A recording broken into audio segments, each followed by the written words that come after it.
कक्षा 8वीं, विषय हिंदी व्याकरण। हिंदी व्याकरण में आज हम क्रिया और उसके प्रकार के बारे में पढ़ेंगे। सबसे पहले हम क्रिया की परिभाषा पढ़ेंगे।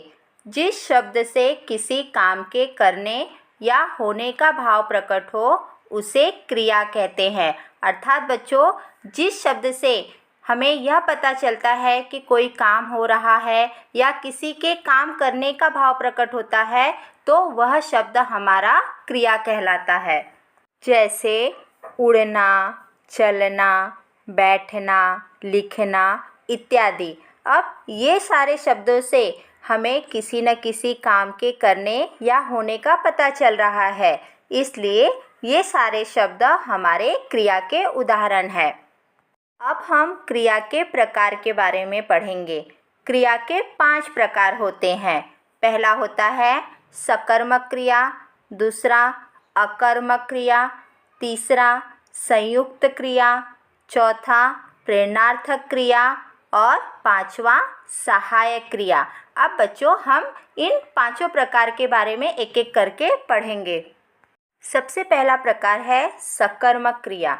पहले हम बच्चों उदाहरण पढ़ेंगे। जैसे आदित्य ने फोटो खींचा। अब बच्चों, यहाँ पर कौन सी क्रिया हो रही है? खींचने की। क्या खींचने की? फ़ोटो खींचने की क्रिया हो रही है। लेकिन फ़ोटो खींचने का काम किसने किया? आदित्य ने किया। तो आदित्य कौन हुआ? हमारा कर्ता हुआ। लेकिन बच्चों, फ़ोटो खींचने का असर किस पर पड़ रहा है? तो फ़ोटो खींचने का असर फ़ोटो पर पड़ रहा है। तो फ़ोटो क्या हुआ? हमारा कर्म कारक हुआ। तो यहाँ पर आदित्य कर्ता हुआ और फ़ोटो जो है वह हमारा कर्म हुआ। दूसरा उदाहरण देखिए, रमेश कुत्ते को मारता है। बच्चों, इस वाक्य में कौन सी क्रिया हुई है? मारने की क्रिया हुई है। मारने का काम कौन कर रहा है? रमेश कर रहा है। तो रमेश क्या हुआ? कर्ता हुआ। लेकिन मारने का असर किस पर पड़ रहा है? मारने का असर कुत्ते पर पड़ रहा है। तो कुत्ता क्या हुआ? हमारा कर्म कारक हुआ। तो बच्चों, सकर्मक क्रिया में क्रिया का असर कर्ता को छोड़कर कर्म पर पड़ता है। अर्थात बच्चों, जहाँ पर क्रिया का असर कर्ता पर न पड़कर कर्म पर पड़े तो वह हमारी सकर्मक क्रिया कहलाती है। अब हम सकर्मक क्रिया की परिभाषा पढ़ेंगे। जिन वाक्यों में क्रिया के व्यापार का फल कर्ता को छोड़कर किसी अन्य वस्तु या प्राणी पर पड़ता है तो उसे सकर्मक क्रिया कहते हैं। दूसरा प्रकार है अकर्मक क्रिया। अब बच्चों, पहले उदाहरण देखते हैं। पहला उदाहरण है दीपक दौड़ता है। अब बच्चों, इस वाक्य में कौन सी क्रिया हो रही है? दौड़ने की क्रिया हो रही है। और दौड़ने का काम कौन कर रहा है? दीपक कर रहा है। तो इस वाक्य में दीपक कर्ता हुआ। तो बच्चों, इस वाक्य में क्रिया किसके द्वारा की गई? कर्ता के द्वारा की गई। दूसरा उदाहरण देखिए, मोहन सोता है। अब इस वाक्य में क्रिया सोना है। अब सोने का काम कौन कर रहा है? मोहन कर रहा है। तो मोहन कौन हुआ? मोहन कर्ता हुआ। तो बच्चों, अकर्मक क्रिया में क्रिया का असर सीधा कर्ता पर पड़ता है। जैसे पहले उदाहरण में दौड़ने का असर सीधा दीपक पर ही पड़ रहा है, अर्थात कर्ता पे पड़ रहा है। दूसरे वाक्य में सोने की क्रिया का असर मोहन पर पड़ रहा है, अर्थात कर्ता पर पड़ रहा है। तो अकर्मक क्रिया में क्रिया का असर सीधा कर्ता पर पड़ता है। अब हम अकर्मक क्रिया की परिभाषा पढ़ेंगे।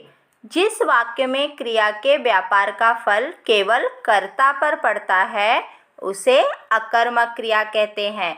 और बच्चों, अकर्मक क्रिया में कर्म नहीं होता है। तीसरा प्रकार है संयुक्त क्रिया। सबसे पहले परिभाषा देखेंगे।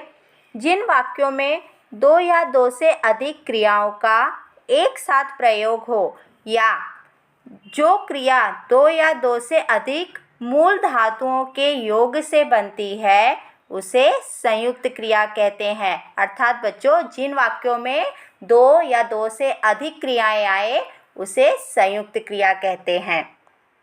संयुक्त क्रिया के कुछ उदाहरण देखते हैं। पहला उदाहरण है तोता पेड़ पर जा बैठा।